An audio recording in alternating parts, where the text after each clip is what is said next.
ఒక వ్యక్తి live streaming చేస్తూ చనిపోయిన ఇద్దరు మహిళలని చూపిస్తే ఈ రోజు నేను ఈ వీడియోలో చెప్పబోయే రియల్ క్రైమ్ స్టోరీ ఇదే. ఇంక లేట్ చేయకుండా వీడియోలోకి వెళ్ళిపోదాం. నా పేరు రియాజ్ ఫైల్స్ అని ఈ ఛానల్ కి స్వాగతం. 2021 జనవరి 30న రేమండ్ తన ఇన్స్టాగ్రామ్ లో లైవ్ కి వచ్చాడు. ఆ సమయంలో సుమారు 30 నుండి 35 మంది అతని లైవ్ ను చూస్తున్నారు. అతను తరచూ లైవ్ కి వచ్చి రోజంతా తీవ్రంగా మాట్లాడేవాడు. కానీ ఆ రోజు అతని మూడ్ సాధారణం కంటే చాలా చెడుగా కనిపించింది.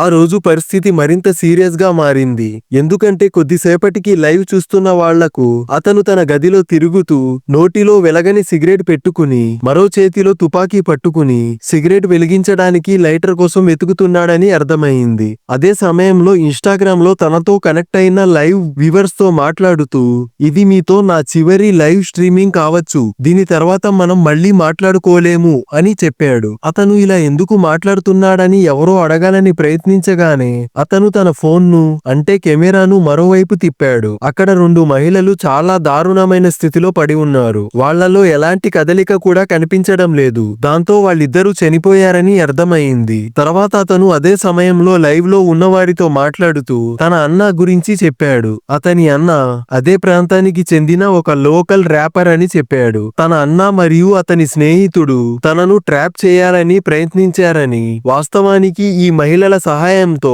తనను చంపాలని కూడా ప్రయత్నించారని చెప్పాడు. అలాగే తన అన్నకు మరియు అతని స్నేహితుడికి కూడా ఇదే పరిస్థితి ఎదురవుతుందని చెప్పాడు. ఉదాహరణకు అక్కడ పడి ఉన్న ఒక మహిళ చేతిని పైకి ఎత్తి వదిలి త్వరలోనే వాళ్ళిద్దరికీ కూడా ఇదే పరిస్థితి జరుగుతుందని అన్నాడు. అతను వారిని కళ్ళు మూసుకోమని అడిగాడు. వాళ్ళు కళ్ళు మూసుకోకపోవడంతో తన చేతులతోనే ఇద్దరి కళ్ళను మూసి వాళ్ళు చనిపోయారని నిరూపించేందుకు ప్రయత్నించాడు. ఇది చూసిన వారికి అతను పూర్తిగా మానసిక స్థితి కోల్పోయాడా లేదా ఏదైనా తీవ్రమైన మత్తు పదార్థాల ప్రభావంలో ఉన్నాడా అన్న అనుమానం కలిగింది. ఆ తర్వాత అతను ఇన్స్టాగ్రామ్ లైవ్ లో మొత్తం సీన్ ని చూపించాడు. ఇద్దరు మహిళలు ఎంత దారుణంగా బట్టలు లేకుండా పడి ఉన్నారు, అలాగే చుట్టూ ఎంత రక్తం చెల్లాచెదురుగా పడి ఉందో చూపించాడు. ఇది చూసిన వారందరినీ వాళ్ళు చాలా క్రూరంగా కొట్టి చంపబడ్డారని అర్థమైంది. ఈలోపే అతని పొరుగువాడు ఒకరు లైవ్ స్ట్రీమ్ లో చేరాడు. అతను ఇవన్నీ చూసిన వెంటనే ఆలస్యం చేయకుండా పోలీసులకు ఫోన్ చేశాడు. మా పొరుగువాడు ఇన్స్టాగ్రామ్ లో లైవ్ లో ఉన్నాడు.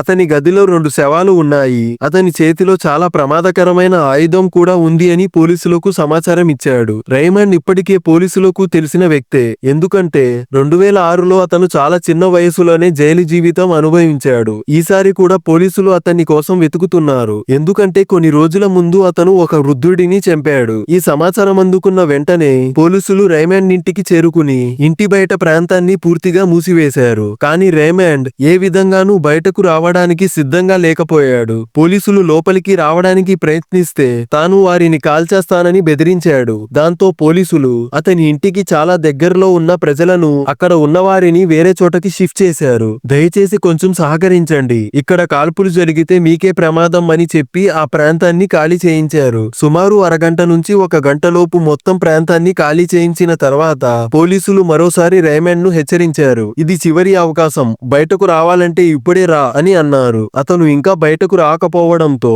పోలీసులు పొగను అతని ఇంట్లోకి పంపించారు. ఆ పొగ కారణంగా అతను బయటకు వస్తాడని భావించారు. అయినప్పటికీ అతను బయటకు రాలేదు. ఇలా పోలీసుల ప్రయత్నాలు కొనసాగుతుండగానే సుమారు 8 గంటల తర్వాత రేమండ్ పోలీసుల చేతికి చిక్కాడు. అక్కడ ఉన్న 2 శవాలను కూడా బయటకు తీసుకొచ్చారు. మొదట్లో వారి గుర్తింపు తెలియలేదు. కానీ ఒక మహిళ శరీరంపై ఉన్న టాటూ ద్వారా ఆమెను గుర్తించారు. పోలీసులకు ఫోన్ చేసిన ఒక మహిళ, ఇది నా కూతురు, ఆమె శరీరంపై ఈ టాటూ ఉంది అని చెప్పింది. రెండో అమ్మాయి మాత్రం కేవలం 15 ఏళ్ల టీనేజ్ అమ్మాయి. ఆమె కుటుంబ సభ్యుల అభ్యర్థన మేరకు ఆమె గుర్తింపును పూర్తిగా దాచిపెట్టారు. విచారణ పూర్తిగా జరిపిన తర్వాత రేమండ్ ముందుగా ఈ ఇద్దరు మహిళలను అత్యాచారం చేసి ఆ తర్వాత వారి తలలో కాల్చి చంపినట్లు బయటపడింది. అతని అన్న కూడా ఈసారి జైల్లోనే ఉన్నాడు. ఎందుకంటే అతను కూడా రేమండ్ గర్ల్ ఫ్రెండ్ ను తలలో కాల్చి చంపాడు. అతని అన్నను కాలిఫోర్నియా జైలుకు పంపించారు. అక్కడ అతను ఇప్పటికీ శిక్ష అనుభవిస్తున్నాడు. అతని అన్న ఒక లోకల్ ర్యాపర్ అని రేమండ్ కూడా చెప్పాడు.